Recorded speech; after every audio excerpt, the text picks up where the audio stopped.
आपका असल नाम तो रिजवानुर रहमान है जी। तो पहले रजी का इजाफा हुआ, फिर रजी से आगे रजी दादा, तो ये सब कैसे हुआ? रिजवानुर रहमान दादाजी ने, अल्लाह बख्शे, बश्ती ने मेरा नाम रखा था। और उसके बाद जब मैं लाहौर आया आला तालीम के लिए, तो यहाँ पे जो है वो उसमें रजी का इजाफा हो गया। सहाफत में रजी कहना ज़रा ज़्यादा आसान था, ठीक है। तो उसके बाद फिर मैंने एक रेडियो प्रोग्राम शुरू किया दादा पोता के नाम से। 2 रेडियोज़ पे चला, फिर ऑनलाइन भी चला। अब भी मैं उसको चलाने की कोशिश करता रहता हूँ। अभी फिर मैं 89.4 पे उसी दादा के करैक्टर को लेके चला गया। सही, ठीक है। तो उस वक्त लोगों में बड़ा इश्तियाक था कि ये दादा कौन बना हुआ है, ठीक। तो वो फिर ऐड हो गया मेरे नाम के साथ, रजी दादा के नाम से। सही। लोग इसी नाम से पहचानने लग गए। लेकिन मैं आपको एक बात बताऊं, मैं अक्सर बच्चों को भी जब पढ़ाता हूं कम्युनिकेशन, तो यही कहा करता हूं कि इस वक्त तक सबसे मौसर मीडिया जो है वो रेडियो है। वो आपको आवाज़ सुनाता है और उस आवाज़ के ऊपर इमेजिनेशन आप खुद करते हैं और आपका माइंड काम कर रहा होता है, आपका ब्रेन वर्क करता है। टीवी जो है वो आपके दिमाग को ज़हमत नहीं देता, आपकी इमेजिनेशन को नहीं छेड़ता, वो आपको बनी बनाई खीर आपके मुंह में डाल देता है। यहाँ पे आप जो भी खा रहे होते हैं, आपका दिमाग जो भी खा रहा होता है उसको चबा रहा होता है, उसका जायका महसूस कर रहा होता है, उसको एंजॉय कर रहा होता है। तो रेडियो अब भी मौसर तरीन मीडिया है क्योंकि इसमें 2 तरफा इंटरेक्शन होता है। सही। तो सर रेडियो जिस तरह आप बता रहे हैं, हमारे यहाँ इतना फ्लोरिश क्यों नहीं हुआ जितना हम वेस्ट में देखते हैं? वहाँ पे तो कम्युनिटी इसमें उसका बड़ा रोल है, अब भी जो है रेडियो बड़ा सुना जाता है। तो हमारे इधर तो उस तरह से नहीं है रेडियो। मैं अब सख्त लफ्ज हो जाएगा, रेडियो हमने कंजरों के हाथ में पकड़ा दिया। जिन जाहिल के बच्चों को इसके अलावा और कुछ नहीं आता, वो जो आरजेज और डीजेज हैं, मैंने 2 रेडियो लगाए इस शहर के अंदर, चलाए और अगेंस्ट एग्जिस्टिंग नॉर्म्स चलाए। मैं पेमरा की हर मीटिंग में जाके चीखता था कि जनाब ये क्या बात हुई कि आरजे आया, एक इंडिया का गाना लगाया और चाय लेके आओ। भाई उसने तैयारी क्या की आज के प्रोग्राम की? उसने अगले 2 घंटे एयर टाइम उस शहर का, उस इलाके का, इस मुल्क का इंगेज करना है।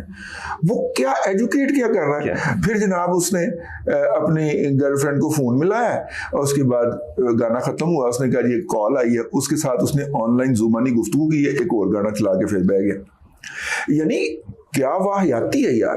यानी दुनिया के अंदर कनाडा, अमेरिका, इंग्लैंड में आप जाएं, जो रेडियो के ऊपर काम करने वाले लोग हैं वो आपको टीवी और फिल्म से बड़ी सेलिब्रिटीज के तौर पे मिलते हैं। बिल्कुल ऐसे ही, क्योंकि वो काम करते हैं। हमारे यहाँ तो फजूल वाहियात, यानी कि हमने रेडियो को गर्लफ्रेंड बॉयफ्रेंड हंटिंग का एक प्लेटफॉर्म बना दिया और हमने उससे वो असल काम लिया ही नहीं। भाई रेडियो के जरिए हमने एजुकेट करना था, हमने नौजवान के अंदर मौजूद फ्रस्ट्रेशन खत्म करनी थी, हमने उसको गानों पे लगा दिया। और रेडियो इंडस्ट्री प्रोटेस्ट किस पे कर रही थी कि इंडिया के गाने चलाने की इजाजत दी जाए। वो फिटे ही मुंह तो अड्डा यार। आप ये अंदाजा करें कि मेरे पास दर्जनों बच्चे आते थे जो अपना गाना, पाकिस्तान के मुख्तलिफ शहरों से, मुख्तलिफ यूनिवर्सिटियों के, जो अपना गाना बना चुके हैं।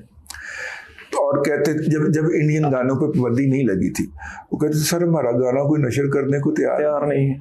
ये गाना नशर होगा तो कोई सुन के इसको अप्रिशिएट करेगा या इस पे तनकीद करेगा ना। यानी पाकिस्तान के टैलेंट के लिए पाकिस्तान के कितने रेडियो, सैकड़ों रेडियो, उन पे जगह ही नहीं है। ठीक है, जिसने भी ये किया इंडियन म्यूजिक के ऊपर पाबंदी लगा के, पता नहीं है वो कितनी का इफेक्टिव है, लेकिन उसने भला किया, हमारे नए टैलेंट को मौका मिला, काफी आवाजें उभर के सामने। और एक बड़ी वजह ये भी हम कह सकते हैं कि ब्रेन ड्रेन की, कि लोगों को या यूथ को उस तरह से प्लेटफॉर्म नहीं मिल पा रहे जिस तरह से मिलने चाहिए। प्लेटफॉर्म मौजूद है, कैप्चर हो गए, जैसे हमारा सोसाइटी, हमारी पॉलिटिक्स एलीट कैप्चर हो गई है, इस तरह हमारा रेडियो जो है वो मरासी कैप्चर हो गई। अब आप ये बात कहते हैं तो आप पे फौरन तनकीद आ जाती है। मैं इस माइंड सेट को कह रहा हूँ ठीक है ना, मेरे बच्चे को भी तो मौका देना, पाकिस्तान के भी आर्टिस्ट को तो मौका देना उसके ऊपर। और क्या रेडियो सिर्फ इसके लिए है यार? इतनी इतनी क्लास की शायरी है। आप रेडियो के ऊपर मज़ाहिया शायरी चलाना शुरू करें, ये हमारे कितने मतलब कि अच्छे अच्छे मज़ाहिया शायर हैं, बिल्कुल उनके मुशायरे हिट होते हैं। वो बैरून मुल्क जाएं तो 50-50 $100 की उनके मुशायरों की टिकट बिकती है। ठीक है, आप उनकी रिकॉर्डिंग्स करें, चलाएं। जियो ने पिछले दिनों तजुर्बा किया है ना जी, मतलब कि वो क्या नाम है उनका, वो बड़े गिलानी साहब का वो जो पिंडी वाले हैं, अनवर मसूद साहब, ठीक है ना, अनवर मसूद साहब का लाइव प्रोफाइल भी उन्होंने रिकॉर्ड किया और उनकी शायरी भी उनकी जुबान के अंदर रिकॉर्ड की और उसे नशर की। आप देखें उसके क्या व्यूज गए हैं और उसकी क्या रेटिंग्स गई हैं। तो आप ये काम करें ना, हमारे लोग जो हैं वो रिकग्नाइज हुए बगैर इस दुनिया, इतने इतने टैलेंटेड लोग हैं। एक तो ये कि हमारे लोगों को काम करना नहीं आता, दूसरों ने काम करने की आदत नहीं है। पाकिस्तान की बेशतर इतनी अजीम आवाज़ें थीं, हमारे ऑर्केस्ट्रा ने तबाह कर दिया। हमारे ऑर्केस्ट्रा को काम आता ही नहीं है क्योंकि हमने ऑर्केस्ट्रा जो है वो टकसाली गेट की एक गली तक महदूद कर दिया कि इसी गली ने हमें तबला बजाने वाला देना है, इसी गली ने हारमोनियम बजाने वाला देना है। अब उसने ठीक है तबला हारमोनियम सीख लिया और नए इंस्ट्रूमेंट आ गए, बिल्कुल ऐसे, ठीक है। वो बच्चे भले 4 साल के बच्चे ने शुरू करना है, 8 साल के बच्चे ने जाके तो बैठ जाना है उसके अंदर, और उसको पता ही नहीं है सुर निकालना कैसे, करना कैसे है। इन लोगों ने पाकिस्तान के अंदर म्यूजिक तबाह कर दी। हमारे ऑर्केस्ट्रा ने पाकिस्तान के अंदर म्यूजिक इंडस्ट्री तबाह कर दी, ठीक है। ये मैं हर प्लेटफॉर्म पे कहता हूँ। आज आपका प्रोग्राम के अंदर मौका मिला है तो मैं क्या जरा इन पे भी तबर्रा कर लिया जाए।